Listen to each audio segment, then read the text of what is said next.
Patuloy din umanong tinututukan ni Pangulong Aquino ang search and rescue operation sa 3 dayuhan at isang Pilipina na dinukot sa Samal Island.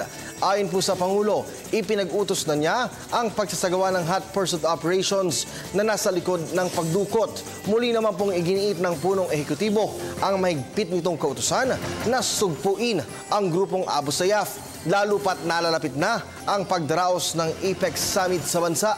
Kumpiyansa din umano ito na tinutugunan ng mga sundalo ang kanilang tungkulin upang tiyakin ang kapayapaan at seguridad ng mga world leaders na lalahok sa APEC Summit.